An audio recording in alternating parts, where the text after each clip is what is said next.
Welcome back to the Hairdresser Strong News, and what does it have to do with you?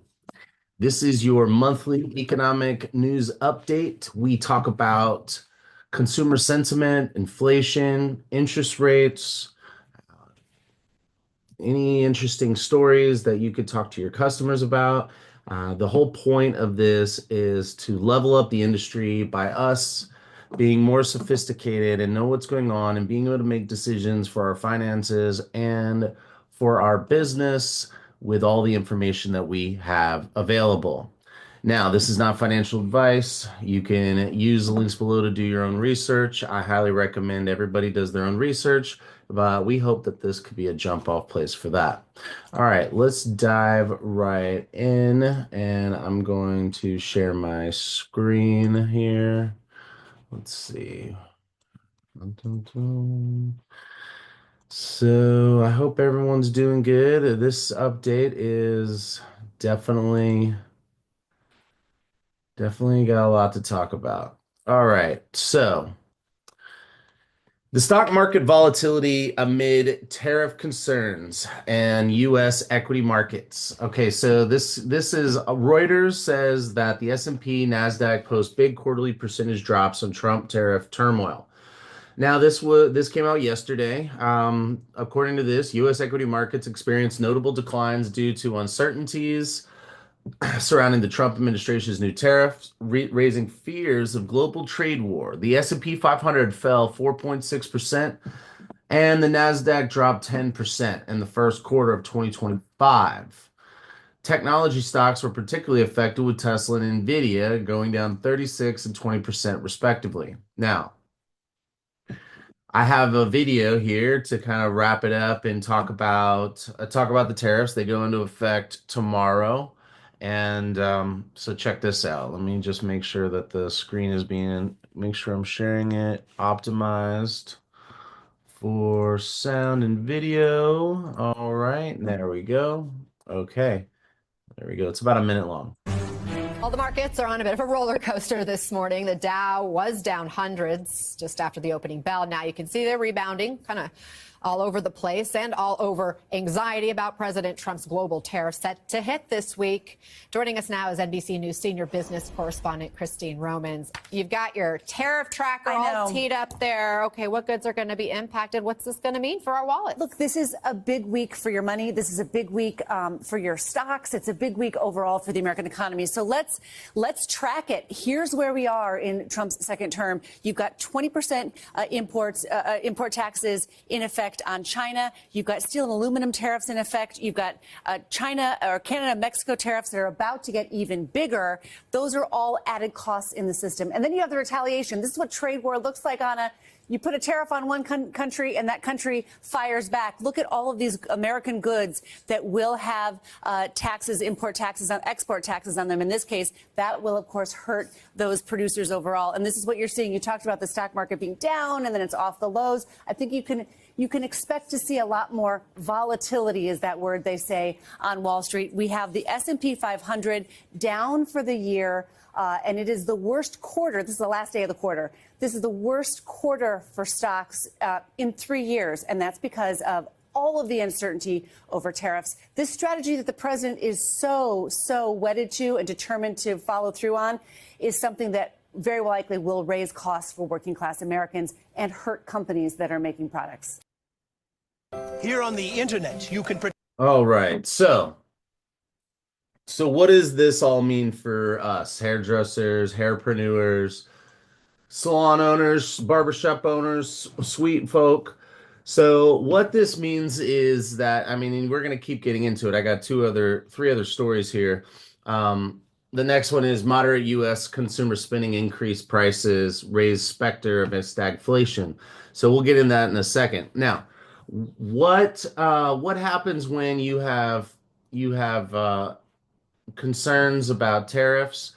Well, basically, the market is just uncertain, and so you have the big business investors. They're not making big investments.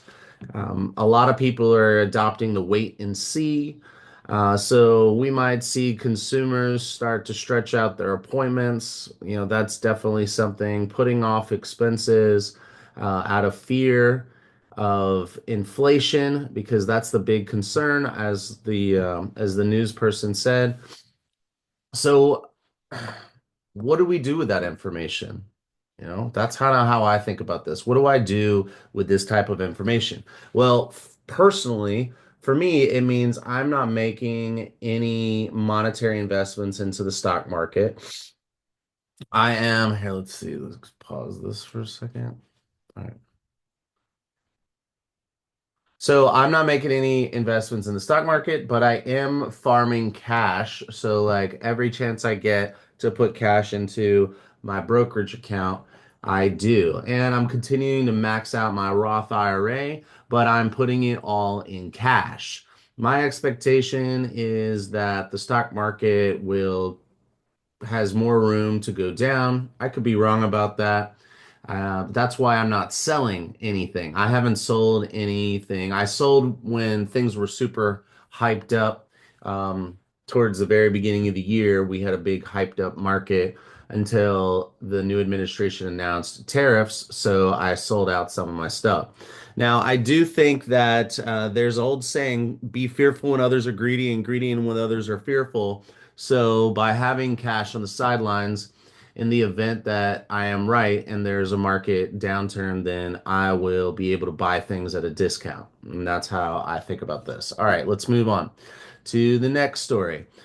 This is moderate U.S. consumer spending, increasing prices, raise specter of stagflation. That's in Reuters. And so this article is basically saying in February, U.S. consumer spending increased by 0.4%, while the PCE, which is the personal consumption expenditure price index, rose 0.3%, indicating a 2.5% year-on-year increase. And it says core PCE inflation, not including food and energy, went up by 0.4% to 2.8. These trends have raised concerns about stagflation, which is a scenario characterized by stagnant growth and rising inflation. So basically, costs are still going to continue to go up. Now, this is not a high inflation rate, like 2.5%, 2.8%.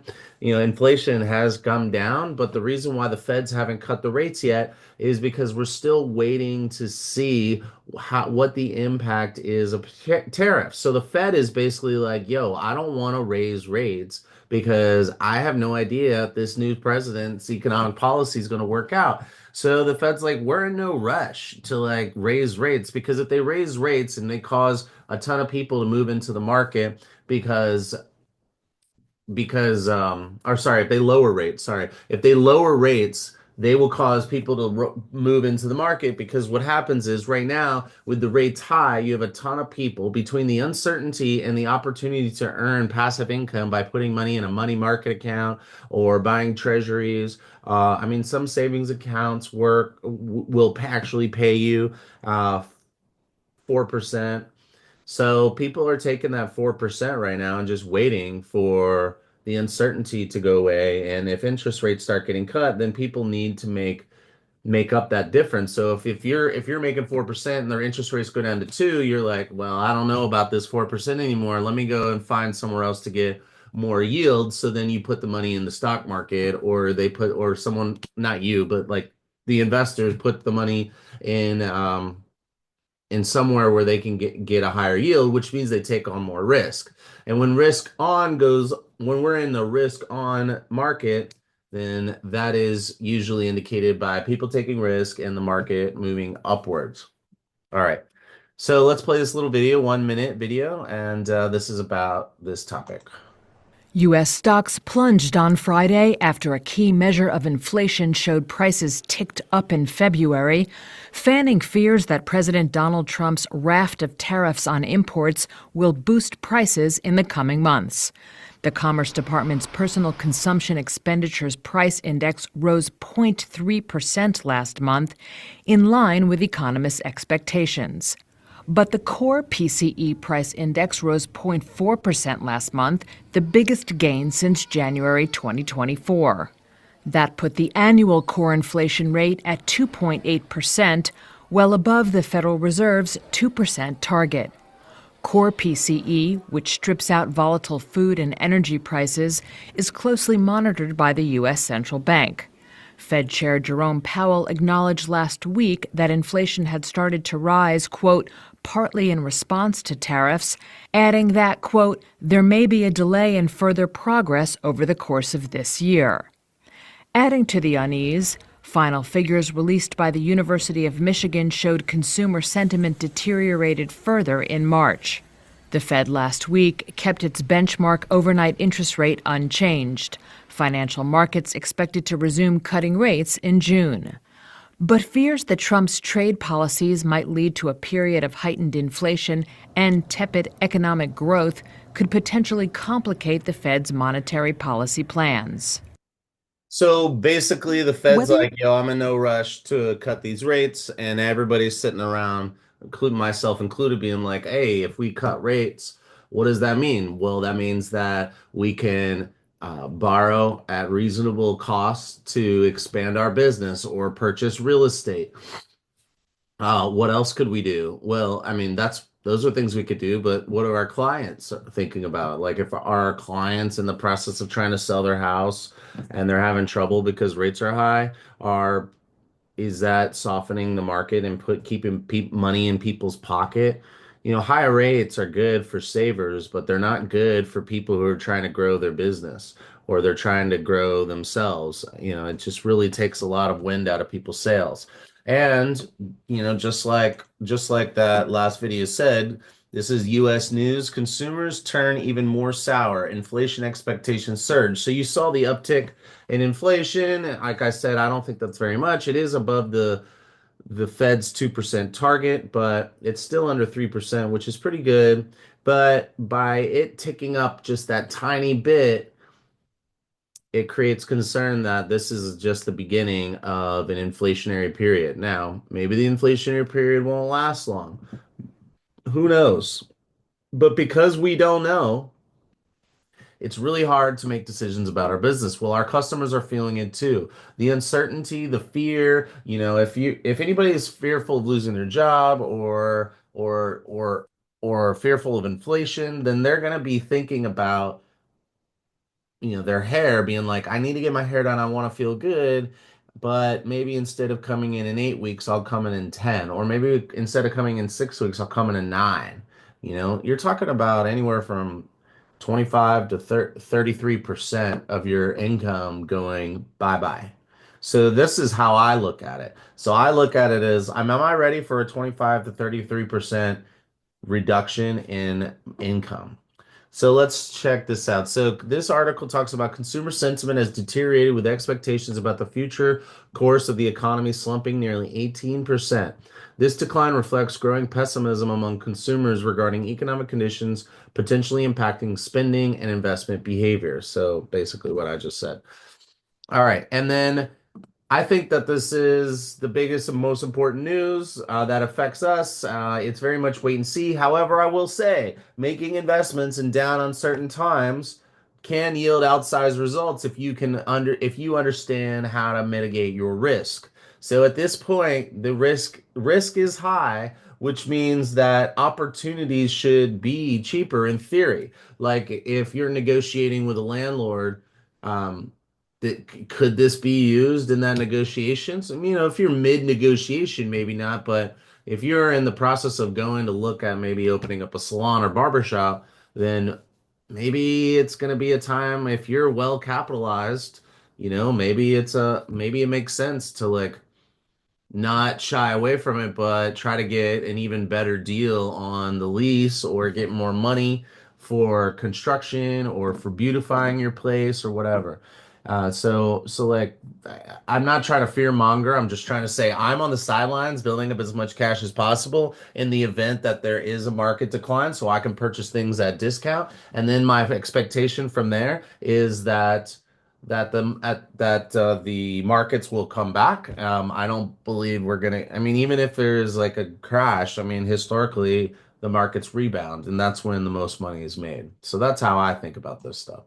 Okay, so final, I just wanted to have something fun and to talk about that is not about anything like this. So that way you can talk about it with your customers. This is the time saying Starliner, we'd get back on it in a heartbeat. So this is Butch Wilmore and Suni Williams say at first press conference since Return to Earth, they will help Boeing fix the spacecraft too troubled to bring them back from ISS. So basically, these are our astronauts that were stuck in space and they are home, thank God. This is amazing. So in an unexpected turn, NASA astronauts Butch Wilmore and Suni Williams, originally scheduled for a brief mission, spent over 9 months aboard the International Space Station due to technical issues with Boeing's Starliner capsule. Despite the challenges, both astronauts expressed willingness to fly on Starliner again, highlighting their confidence in the spacecraft's potential once issues are addressed. Their prolonged mission and safe return have sparked widespread public interest and discussions about the future of space exploration. So this is really fascinating. Like, one, we have no idea the impact. I mean, we have under Barack Obama, we put somebody in space for a year who had a twin, and we're monitoring his health. But these people will also have an opportunity to monitor the health. So, like, because the big question is space exploration realistic for humans? And if it is, what type of medical concerns are there? Like, there's medical concerns that the blood can move backwards, flow backwards, stuff like that's something that's kind of crazy to me. And so we'll see like the radiation impact from being out in space with no ozone layer. That's another concern. So we're about to see just how safe space exploration and travel is. I think this is pretty cool. I think it's just cool that we got him back because I was really worried. And yeah, so anyway, that's the news. Let me know what you think. I'd love to hear from you.